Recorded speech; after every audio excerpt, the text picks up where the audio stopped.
Hello, I am your old pal, PeaceLoveMusic, and we have a special panel discussion on SIP-030, looking at RPC standard wallet improvements on stacks with SIP developer Jannik and a great crew of guests panel discussion to talk this over. And we will bring our guests on. We have HeroGamer with us.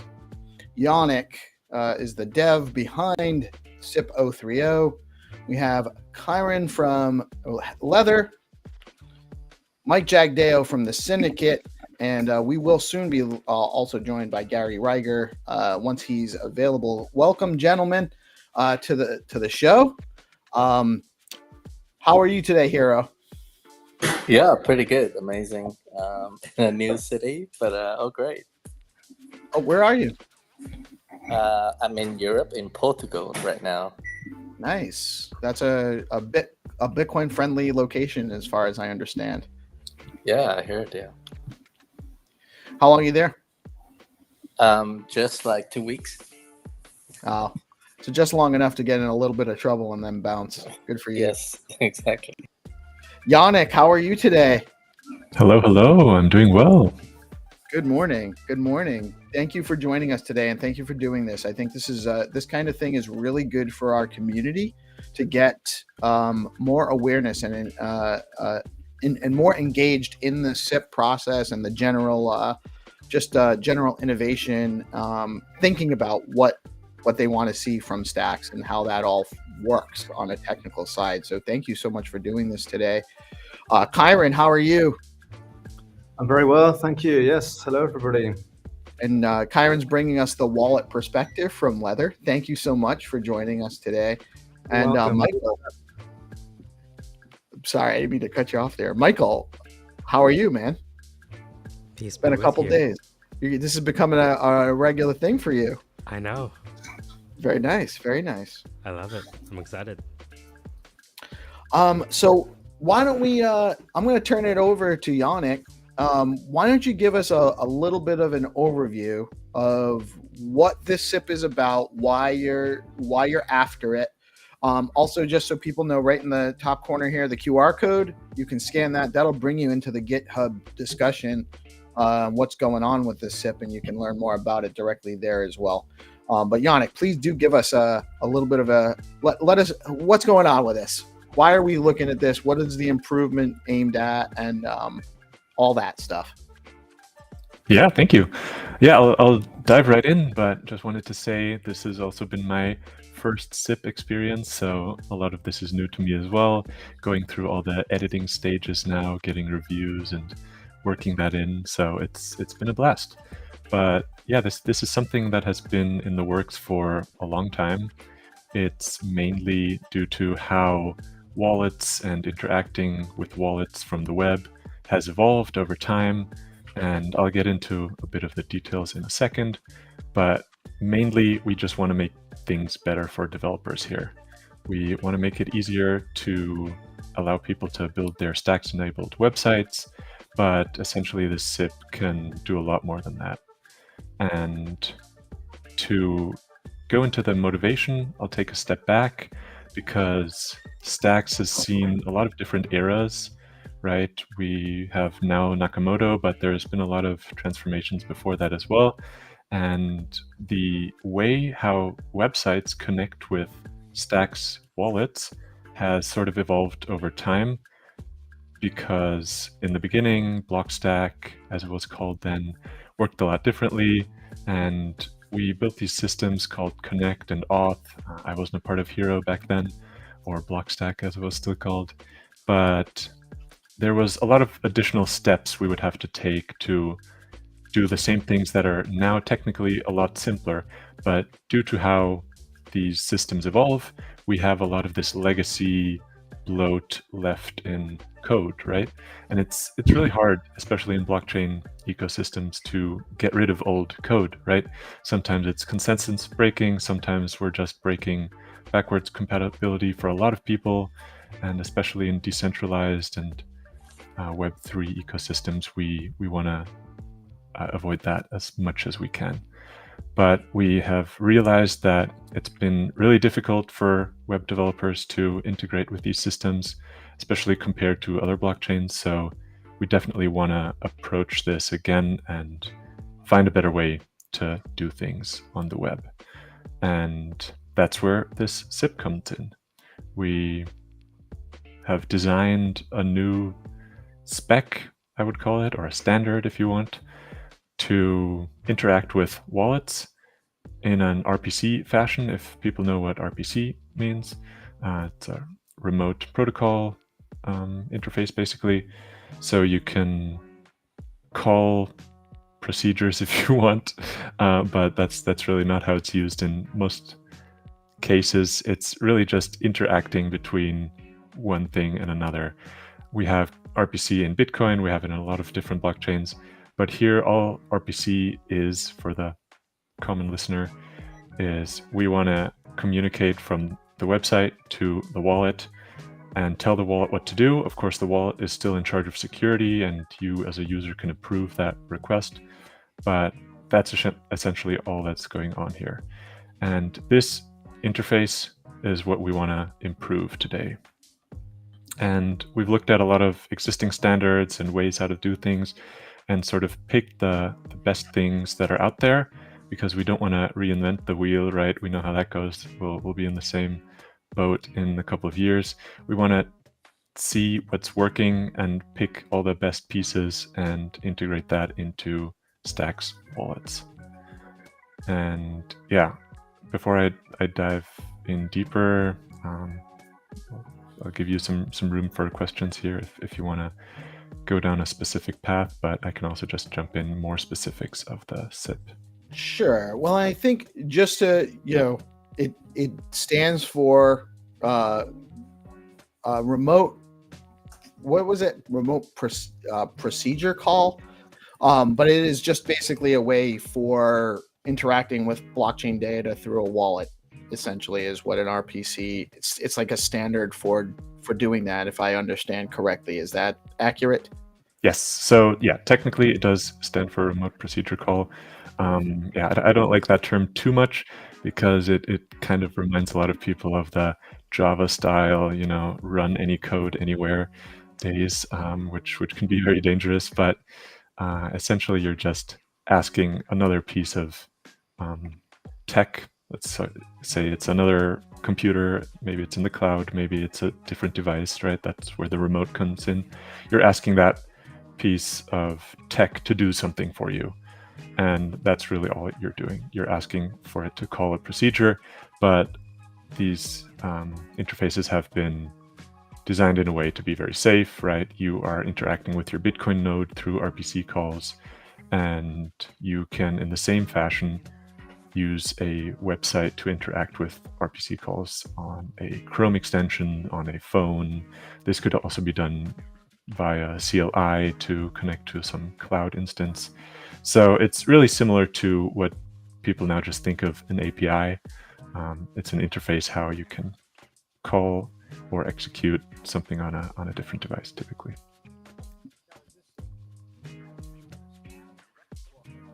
Oh, I'm not hearing you.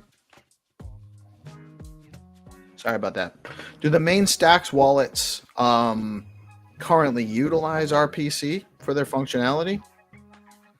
In a way. So how the system has evolved is very convoluted, and due to some of the things I mentioned in the old Blockstack days. And that's all fine, but we do want to get rid of that bloat if we can. And right now there is something you could call RPC calls, not really what people would call them, but you can technically, right? Currently things work. They're not great, but they work. You can build Stacks-enabled websites.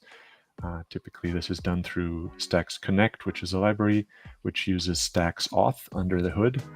And this auth is a very complicated way of wrapping RPC type calls in tokens that are encrypted and wrapped again with some handshake data that we probably don't need in these browser-enabled days, but that's still there due to legacy reasons. And these RPC calls are the ones we want to replace. And today, if you hear RPC, you're most of the time thinking of JSON RPC, where we are typically in the web space, right? Where JavaScript is the primary language in the browser, but now also sort of everywhere. And JSON, the JavaScript notation as an API interface or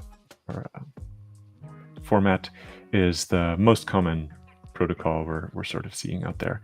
And that's why we can also do RPC calls through JSON formatted requests, which makes it really simple, especially on the browser, but also pretty much everywhere else, because JSON is very readable and most people, even if they are not developers, can quickly glance at a payload, at an object, and sort of figure out what's going on. Cool. So from the live chat, Trippin' Monkey, who many of us know, he's a friend of ours. He does a ton of stuff in the space. He says Xverse was working on a similar Bitcoin standard wallet interface. I think he's saying, are they both aligned, the same thing? He's going to try to find the name of it. Do you understand what he's asking about? Does that make sense to you? Perfect. Yeah, love it. That's a good place to dive into how we also worked on the SIP, because one of the aims was to align wallets. Of course, wallets are competition in a way, but we're also in this ecosystem where we kind of have to work together and want to work together. And this is where wallets do want to align with each other, right? Because if you build one Stacks-enabled website, you want it to work with all the wallets, right? Not just one wallet. Or you don't want to do all the work twice or 3 times for any new wallet that appears. So one of the aims of this SIP is to make it really easy for all the wallets to be aligned.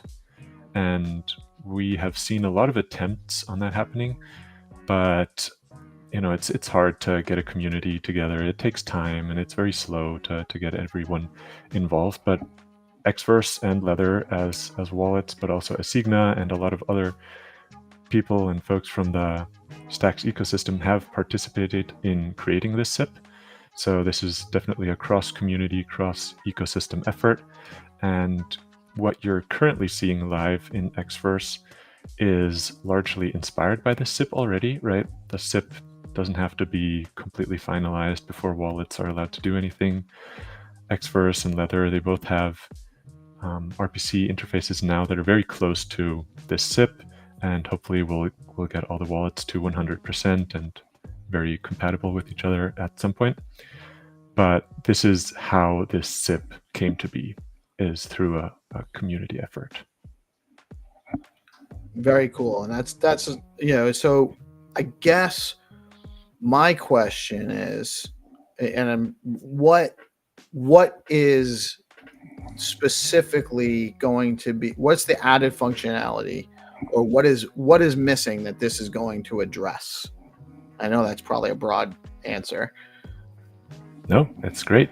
So one of the main benefits is we can cut out a lot of the old tech, which for websites is great. They can reduce their bundle size, their code that they're shipping to the website, make that lighter and faster, but it's also a lot simpler to use. So it's designed to, for example, be used without dependencies if you wanted to. So you could have everything be human readable, just type JavaScript or JSON if you want to, and have everything kind of just work, right? You don't need these additional dependencies installed where you kind of first need to figure out what you need to configure and what you need to wrap in which sort of data structure. So the Chrome extension then can decode that again. So that was one focus here, is human readability, ease of use, also debuggability for developers. The current system was very hard for humans to parse. You could, with some additional functions, of course, figure out what these clarity values for smart contracts, for example, were, but we wanted to make all of that a lot easier and have everything be human readable, human constructible, without you having to be a core developer which knows exactly which clarity type has which byte representation in some sense. And that was one of the focuses as well. So So- a big benefit is ease of use. Yeah. Yeah, ease of use, which is imperative to onboarding people, normies to the space. Right? They need to the wallet apps need to work very intuitively for them. So that's part of it, I'm assuming. Anthony Is it- Fiore. Is it ease of use for the users or for builders like Zest, or is it ease of use for the developers of the wallet? I would actually say both. So for the website developer, it's probably the biggest gain of developer experience that we see. But even the wallet developers, and Kyran can probably speak more to that, I think we'll see a lot of improvement in just how quickly they can add a new RPC feature and the reduced time or development effort they have to invest to understand these types as well that were convoluted before and now are just simple. Of course, a wallet is more willing to make that investment because that's their business than maybe a completely new website developer. And that's where I think developer experience is very important, especially as we see ecosystems grow, right? We're onboarding new people into an ecosystem, into a blockchain every day. And these people have varying levels of experience, and we just want to make it as easy as possible. So that sounds like a no-brainer, right? I do want to actually, we do have another question from the chat. Anthony Fiore says, what is the mechanism to transfer old wallet to new RPC wallets? I'm assuming that on the user end, they won't really have to do anything. It'll just be on the app developer's end. Yes, that is correct. So the wallets are completely compatible or the same. So you as a user don't really see any change typically. Website developers may have a time where they will be deprecated depending on the wallet. We can see if wallets want to be backwards compatible forever or not. But technically only the website developer would have to change something, and they probably want to, right? Because they want to have this simpler interface as well. But for a user, there's no change at all. Cool. And that's obviously how you want it to be. You don't want to make it complicated for the end users. That's the opposite of the whole purpose, right? Also, Vinny.btc, who's the developer behind Felix and been involved in a bunch of other things in the ecosystem as well, is asking, can you guys provide a quick overview of the architecture? I'm still missing what is at each side of the RPC communication. Shall I take this one, Jannik? Yeah, sure. Go ahead.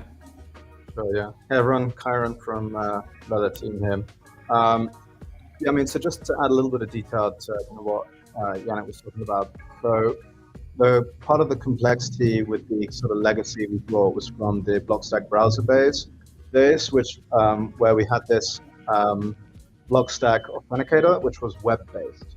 And so that implementation used JSON Web Tokens in order to kind of handle the communication between the browser pop-up with your Blockstack key and the app you were trying to connect to. And so as things evolved and we moved to browser extensions, basically we took some of those design decisions with us, and we didn't really need to. It was just carrying. It was a natural evolution of the software, but as things changed, so did the environment we were kind of working in, and no longer did we really need to use these JSON Web Tokens to communicate with between a wallet and an app. So we had the situation where we're using all of these different libraries and Stacks Connect and such to create these payloads in order for the extension or the web app to communicate with the extension. And we didn't really need to. We had plenty of kind of precedent there, looking at the way that MetaMask and various extension wallets in different ecosystems work. And so that's really kind of where the idea came from, to just be like, we can drastically simplify the tools we're using to communicate between apps and extension wallets. So that's where the idea of using RPC came from. And yeah, so just kind of run through a little bit how it works, maybe in a bit more detail. So one of the design decisions and kind of ideas behind the RPC kind of API here is that we are trying to be platform agnostic, right? We are working predominantly on the web, but that's not an assumption that we want to make when designing a protocol. And that's part of the reason why it's been done that way through RPC with MetaMask as well. So there are some questions earlier about experts and their tooling with SaaS Connect and stuff, and so I encourage everyone to think of it in terms of layers. So SaaS Connect is like a web implementation and like a higher layer implementation of how to interact between mostly experts and different apps, right? And so the RPC spec that we're talking about today with SIP-030, the idea really is to define an API that is consistent, that all different providers work with, and build on top of that. So that's kind of what Jannik was alluding to earlier with how SaaS Connect is kind of like built on top of largely the ideas behind this SIP and RPC.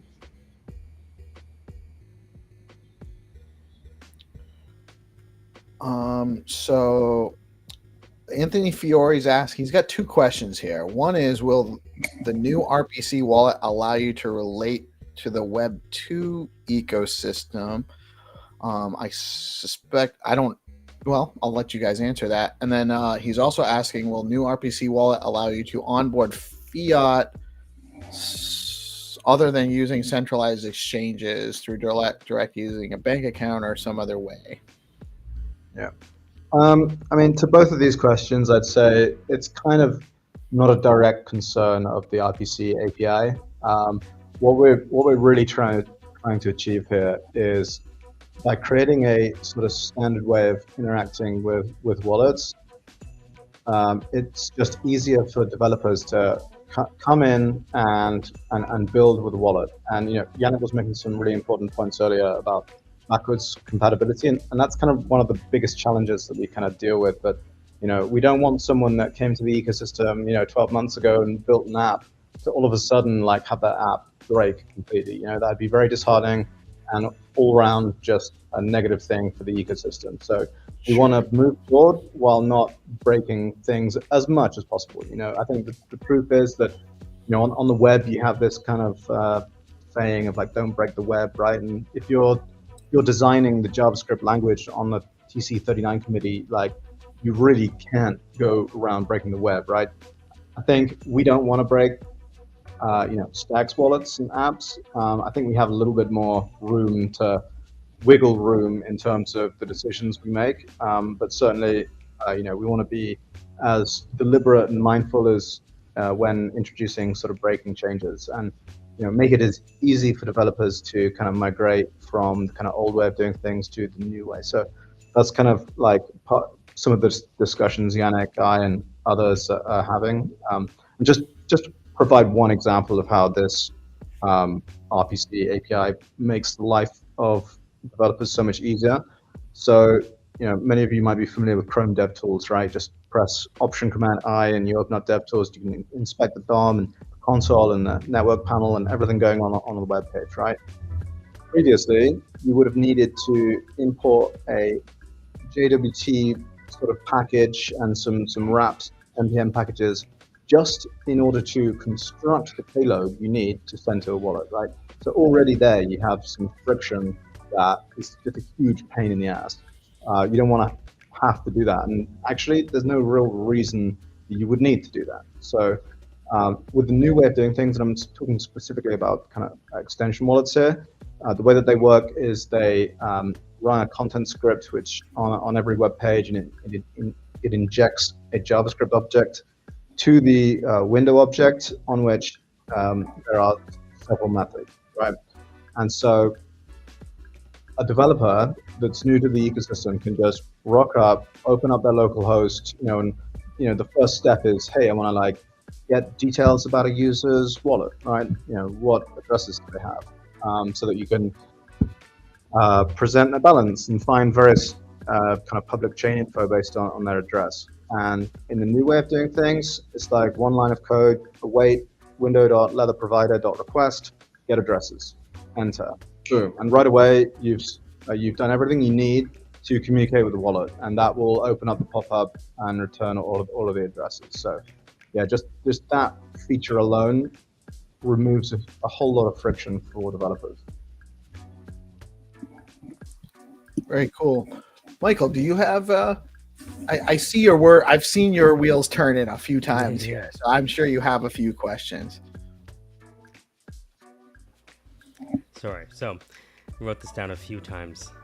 I didn't want to mess this up, but I think I have the question. So, Peace, remember on the AI show where I had CodePen with HTML, CSS, and JavaScript? Yes. And if I just copied and pasted HTML, CSS, and JavaScript, I would have like a web thing working, right? Yep. So my question is, if this SIP was passed, would it allow me as a web developer to create a web app or web solution that integrated with Stack's wallets with just HTML, CSS, JavaScript, and HTMX to make developers upset, kind of thing? Perfect. Yeah, you take this one, Jannik. Yeah, perfect. Great question, and that exactly hooks into what Kyran just described so well. These minimal playgrounds, REPLs, CodePens, where we typically don't have dependencies, now could most definitely integrate to the Stacks wallets pretty easily, and most of it be very human readable or memorizable, right? Because if you want to do a contract call, for example, you still kind of need to understand clarity and that kind of stuff. But yeah, definitely. Where, as Kyran said, a year ago, you still needed these JWT dependencies and everything to, I don't even know how to do that in CodePen. You kind of need to find the side panel, find the NPM package, possible, yeah. paste all of that in. Right now, you could just stay in JavaScript HTML, get the global object, and call your RPC method, which just magically triggers the wallet. So just with HTML, CSS, and JavaScript, I can actually create a web solution using Stack's assets. Yes, sir. Incredible. So that would result in a Cambrian explosion of software development on Stacks, I guess we're thinking, huh? We'll see about that, but it was definitely harder a few months ago, and wallets are making it easier. The SIP is making it easier, so yeah, hopefully more people will build. Yeah, like I saw what Michael did. He just went on this AI chatbot thing. He typing, make a iPod thingy, and give me the lines of CSS, JavaScript, HTML, and he literally copy and paste into this CodePen thing, and then boom, there's a website that works.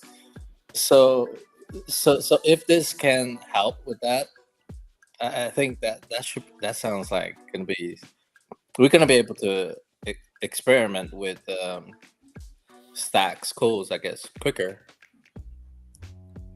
Yes, and we should definitely add some examples where we just have the most minimal buttons to trigger a connect window or something like that.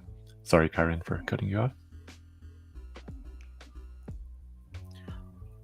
Actually, so Vinny has a follow-up question I think is very relevant. How are you framing security? Is it increasing the attack surface at the client side?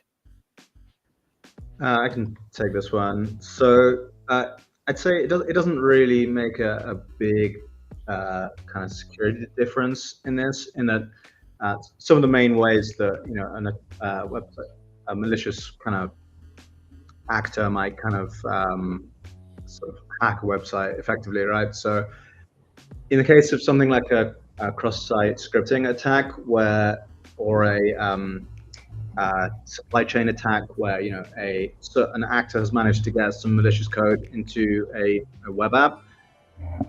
In both the previous and current sort of proposed way of doing things, it's sort of the same, right? So in that case where you have a compromised website, a malicious actor could trigger the website to do something. So the main sort of security sort of concerns here are,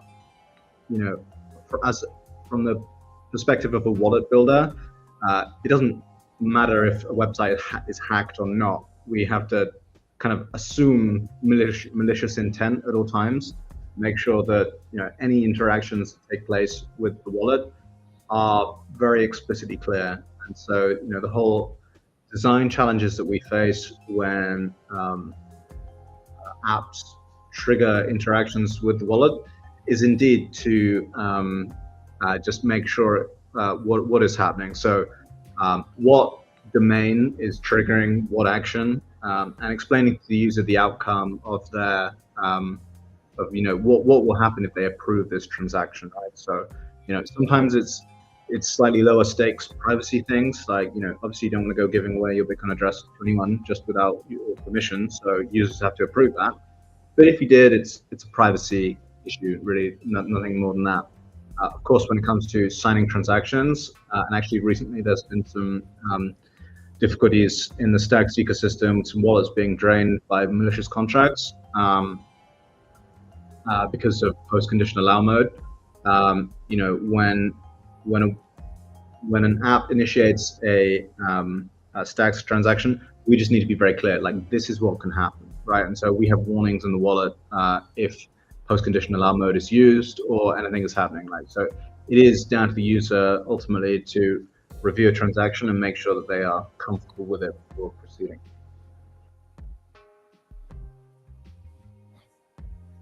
Very cool. The thing I've always thought about in developing these apps with payments is what happens if somebody right clicks, inspects the element and changes the code.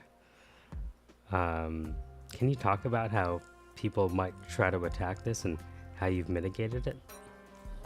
So there's nothing we can do on the client side, right? That's kind of the main part here, that everything that happens within the wallet, the way that Chrome extensions are designed with is all very much with security in mind. And so there's this whole system, even underneath the RPC sort of spec that we're building with this request kind of API that's injected into the page. There's all this message passing going around to like get it to the wallet to do certain things. So, of course, when it comes to opening dev tools, that's of course something that only really someone local to the computer would actually do. And in the Leather extension, we have a big warning because sometimes attacks, and you'll see this if you open dev tools on different apps, it'll say like, don't go pasting anything in here that someone's told you to, right? Because if you start digging around in Leather's code and you will find sensitive details, right? So we have warnings that say that just try and educate users, like don't go messing around with this until you know what you're doing. So, and this is a little bit above my head, some of this conversation. So, Vinny, to your previous response to his question, says, but before the wallet code would be encapsulated, wouldn't it? Or that would be, I'm not sure exactly what he's responding to. And now just available in the global scope, or currently it is already in global scope. I'm thinking NFT metadata specifically. Imagine a dev is blindly adding it to their website. That question doesn't quite, I don't understand what he's asking you. So I don't know if. I think we get what he means. So in this sense, this SIP doesn't change anything.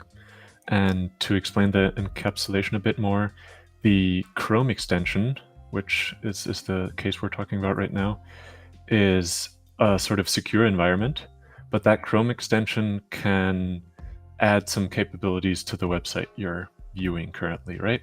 And that may be a NFT marketplace or whatever. That could be a Stacks-enabled website. And now this Stacks-enabled website has access to the RPC of the wallet. It doesn't have access to the wallet itself, right? So the global space, the global scope, nothing sensitive makes it to the global scope of the website. But the RPC trigger does. And this is where remote procedure call can be a bit misleading, right? Because the website can't actually call the procedure itself, but it can sort of call the request for a procedure. The procedure, like broadcasting a transaction, signing a transaction, returning an address, that is still up to the wallet in the safe, secured space to return or not to return, or do or not do. And this is where the security is still on the wallet side, right? And thus the user, because a good wallet will prompt the user, of course, for an approval and visualize what will happen if this is approved very well. And that's where the encapsulation sort of is split up. Does that make sense?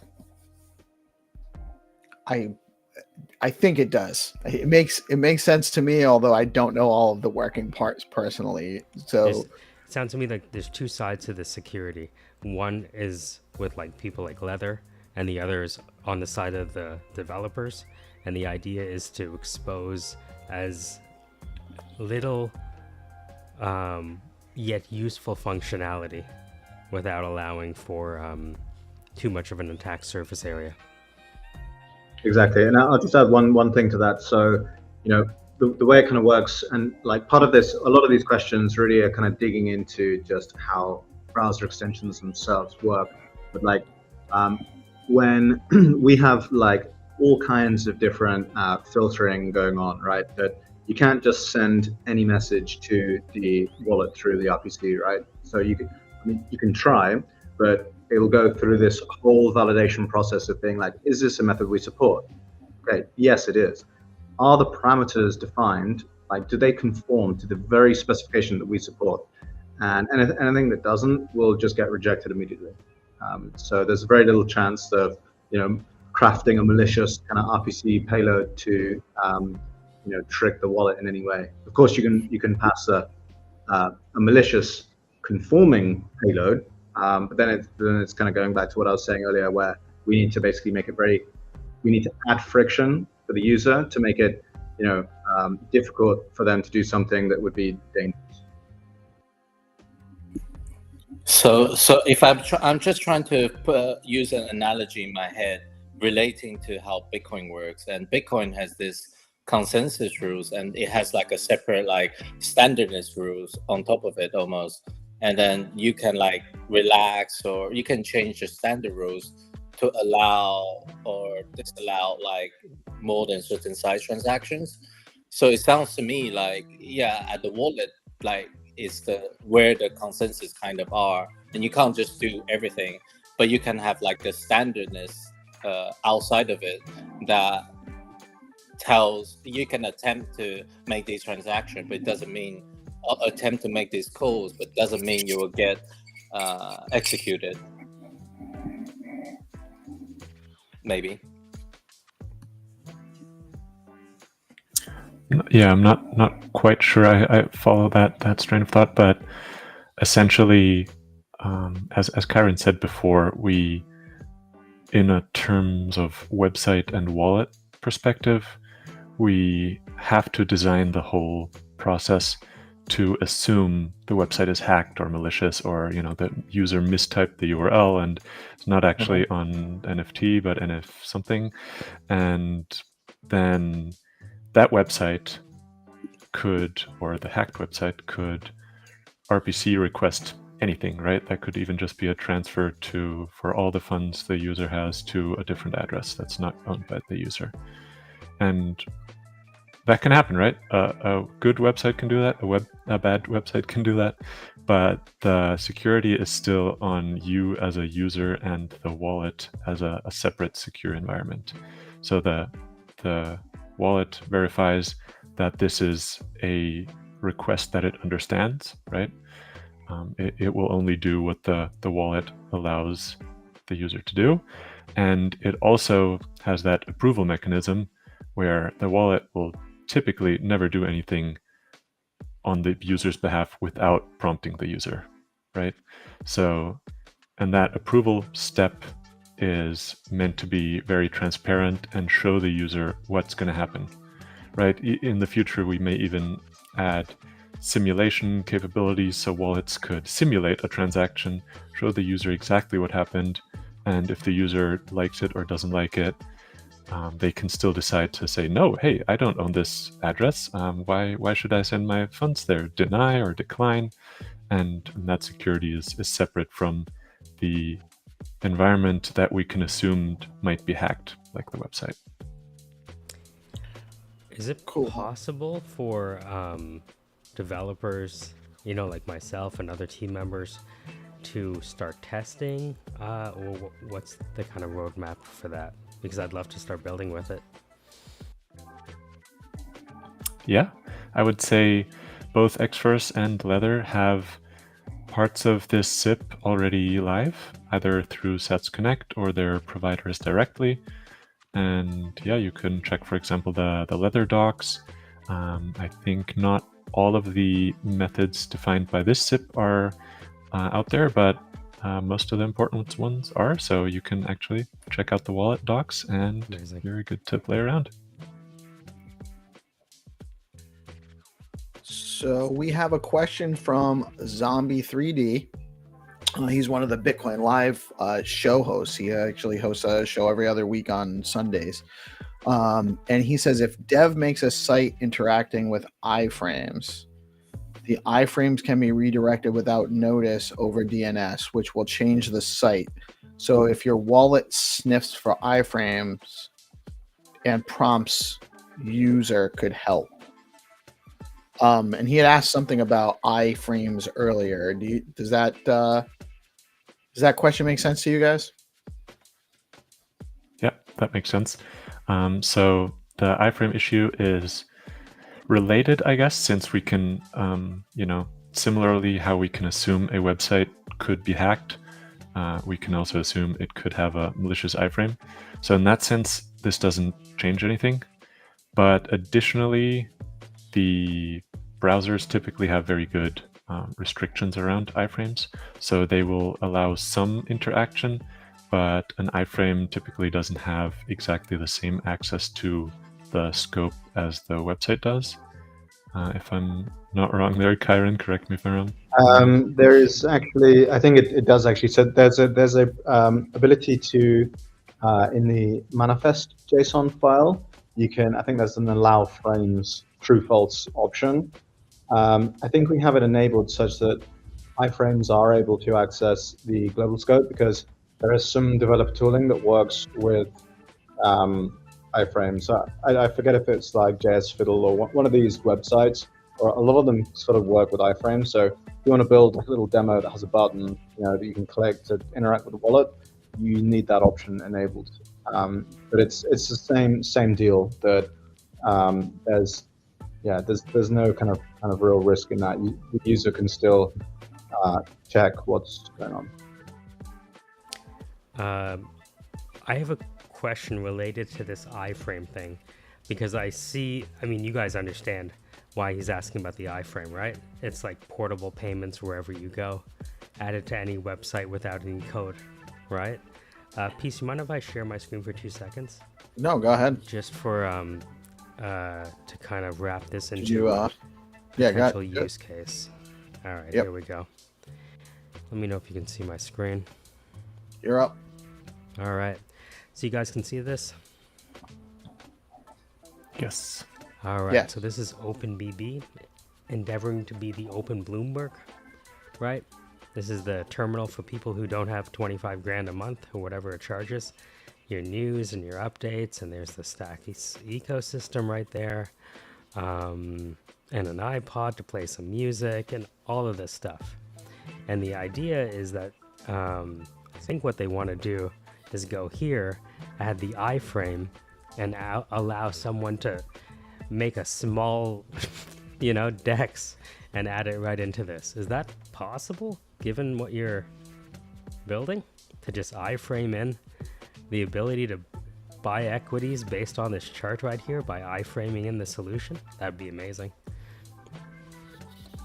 So I can't speak to this project directly, but in general, iframes can sort of be thought of as a browser in a website. So essentially, you're giving a website developer, if they're building a web app, right, to embed a different website that could be their own or someone else's website in some part of their own website. So it's like a website in a website. And you could implement that as a pop-up or as something else. Trippin' Monkey said typically ordinals explorers also show the ordinals content in an iframe, right? Because sometimes this may just be an image, but it could also be like a tiny website that's embedded in ordinal data. And to keep the original, the host, the parent website safe, iframes could be used. But iframes can be used for a lot of different things. They're really just giving websites a way to embed other websites. And yeah, you can see iframes in a lot of places. And in this case, I think that's more of an embed where you show, similar to an ad. You can embed maybe the OpenBB somewhere else or embed something into OpenBB. Not sure about that, but this probably doesn't have anything to do with the wallets or payment abilities here. Cool. Very cool. So Zombie 3D says iframe ads was the first ETH hack. He also wanted to clarify, he said he should have asked, do you have DNS protection set up? So is that... I don't know how that would come into play here.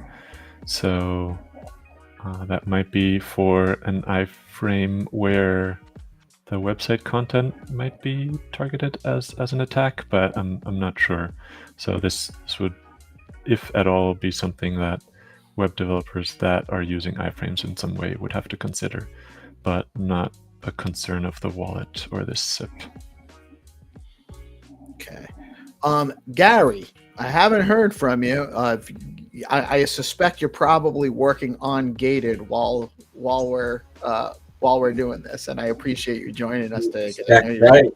You suspect that. I know that's why you're so quiet, but I'm sure you have some questions. Yeah. Well, I thought we were, so this is nuts. This is SIP-030 because I think I read the wrong SIP. That's how I feel. Because I felt prepared, and when I got here, I'm like, I'm not sure what they're talking about.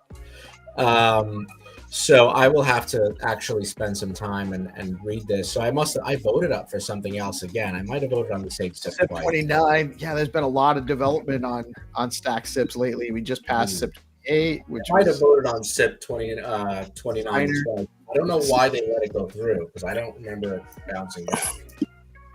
Yeah, Anyway. SIP-29 is the one that's up for vote, which is about adjusting the emissions, essentially.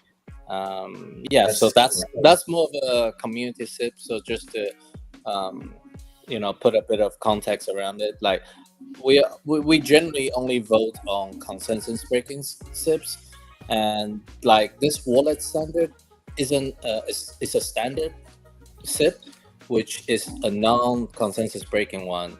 So it's almost like outside the consensus. If you can just think about it, it's like a layer on top. So it doesn't have to be voted by the community. But I think just the education and awareness around it is super important.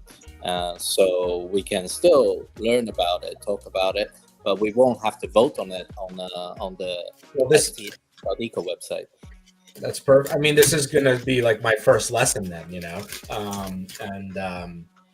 but I'll just say quickly, because you brought it up, not me, on the gated thing, I was looking at the pages owned by. So if you have a gated thing, you get your own page. And then when you load it up, you actually see, it'll say like, this website is owned by the wallet, it says the wallet.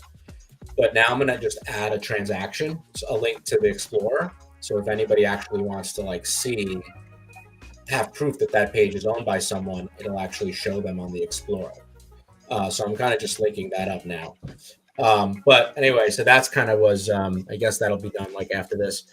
But yeah, I would love to ask, because I really was thrown off a little bit by the specifics of some of the details you guys were talking about. I guess my question is, so right now, like if I'm using Leather or Xverse, do I have RPC standards? Are they in place at the moment? We use the RPC method for all new APIs. We don't have full coverage of this SIP yet. There are we don't support the STX_deploy contract method yet. The SIP is in flight, and I think it's important to remember that it's pretty close to being done, but over time, maybe even after the SIP has been ratified, things will change and develop. I think the main thing is that happens from the base of a standard, and other wallets are able to, there's plenty of time to make sure that these things are implemented. So yeah, to answer your question, we use RPC today. We don't have full coverage of the spec yet. Oh, sorry. And when we say what company? I'm sorry.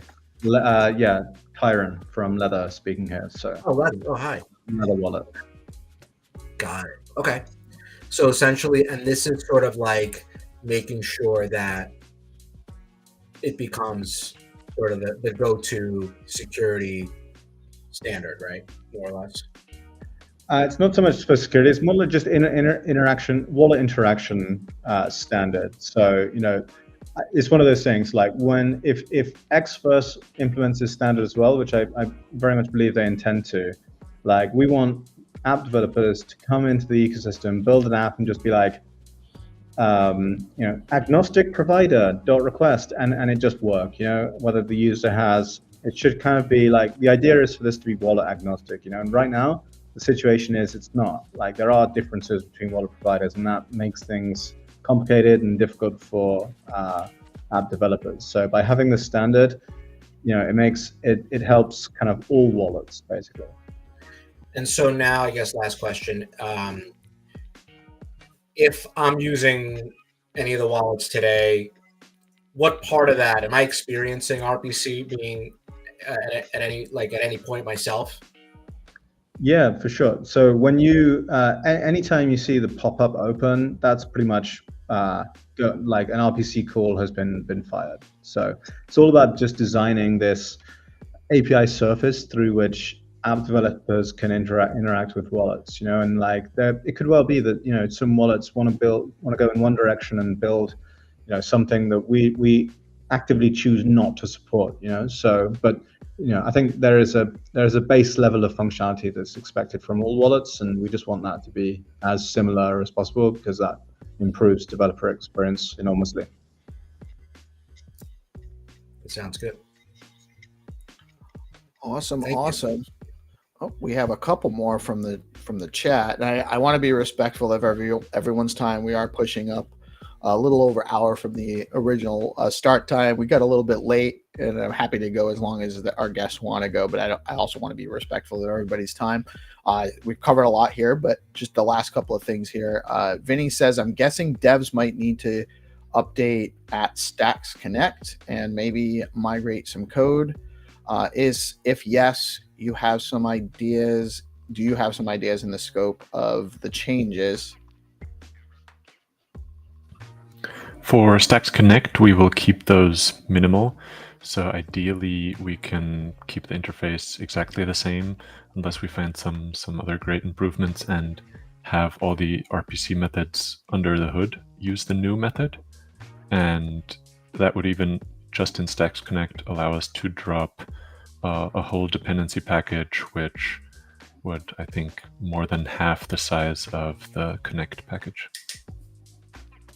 Cool. And last one we'll take from the audience.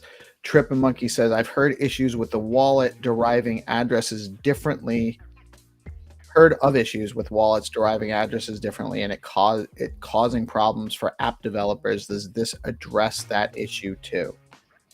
I can take that one, and I think not. I believe you're referring to the account index derivation differences and discrepancies between Leather and Xverse. Xverse do Bitcoin address derivation the same way that Stacks does account derivation, which is where they increment the address index. In Leather, we do it differently. If you're familiar with derivation paths for hierarchical deterministic wallets, we increment when a user creates a new account, the account index, and Xverse increment the address index. So that's what I think is being referred to there, and no, that's not addressed by this SIP. So is there anything else like left to tidy up, or is this pretty much in a good shape to be ratified and it only requires perhaps the technical caps approval? Is that only what's left in the thing, or anything else you guys can think of? That is a good question. We do have some minor things we're still thinking about now that it's still not 100% final. But essentially, since this is not something that has to be voted on, it's not consensus breaking, it's not too important to get the timeline 100% right. And also sort of a question from me as a first-time SIP author to the SIP editors to figure out what's missing or what should be the next step. But I would say we're at 99%. Yeah, I think the SIP editor just looks at from an editorial perspective. It doesn't get into the what's like the implementation itself. And then I think we can just pass it to the technical cap. And the only reason why it hasn't been on top of their sort of in front of them so directly is because they have been kind of reviewing the past two important consensus breaking SIPs. 28 is not consensus breaking, but 28 and 29 were being reviewed over the past couple of months. So I think now they are more freed up to review additional SIPs. So I think just putting it in front of them, which I think you're in that Discord channel, so I will just tag them and make sure the chair of that technical cap sort of tables the votes, and then that gets voted on, and that can move on to become ratified. Wonderful. Sounds good. Awesome. This has been a great panel. Any last words, Jannik or Kyran, that you guys want? Anything we should know about this, or anything left to say to the community about it? Yeah, I'm looking forward to more discussion. Please, folks, read the SIP. There's a lot of examples of code and just structure of JSON objects. So give your feedback now. It's the best time. Yeah, and I would just add, thanks for hosting the panel. This has been great. And we're trying really hard to improve the developer experience of Leather. So if anyone has any feedback or has worked with Leather and found any pain points, then please reach out to me, because we want to engage and just make it a really easy wallet to build with. Would you say the people that you want to reach out to or get feedback from are the wallet providers, or perhaps the builders like the Alex, the Zest, maybe solo indie developer like Stack Cities? I mean the app builders for sure. Those that are using the wallet to build products. So these are the people I'd like to hear from. And I mean, we do speak to we have a lot of chats with various app providers and some of the bigger ones using Leather, and just we also want to hear from new timers and people coming into the ecosystem fresh to get their perspective as well. Awesome. I think this is where like the SIP audience, or the SIP sort of community, if you like, we're trying to build up a community of not just the coordinators like myself, but having more people participate and get the words out into these builders. So I think there's a channel in Signal of the BTC builders. Perhaps I can drop a message in there to let people sort of chime in. on the SIP as well.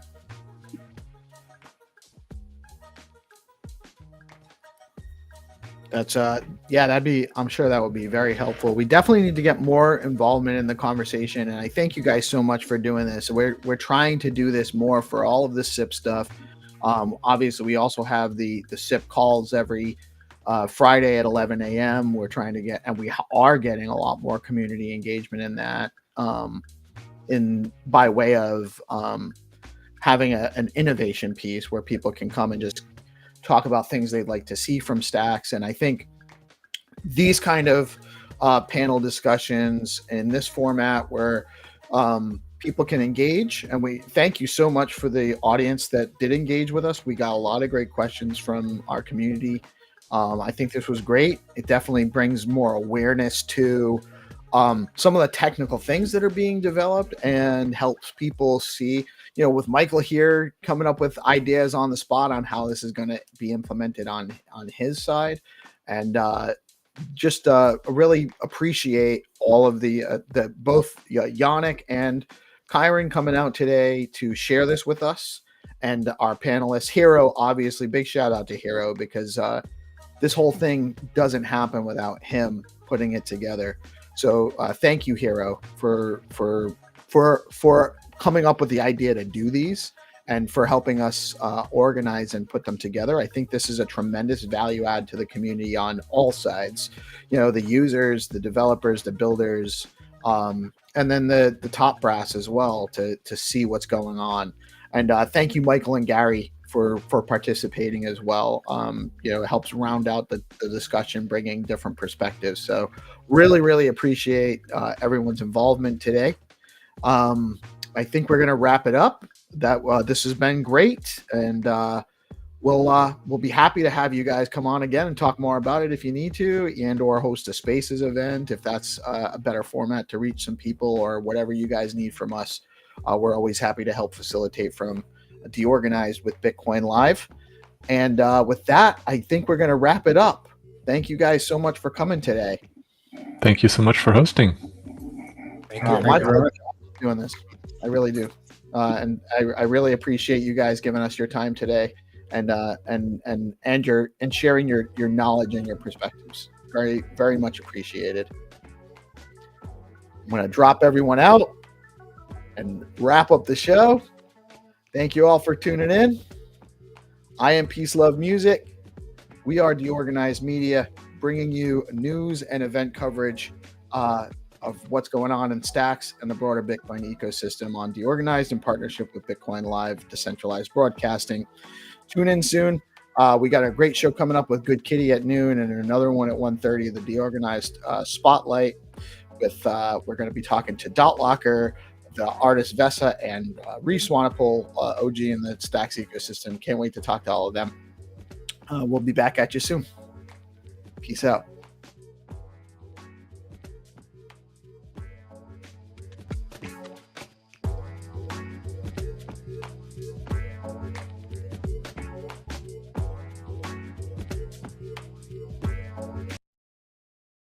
Thank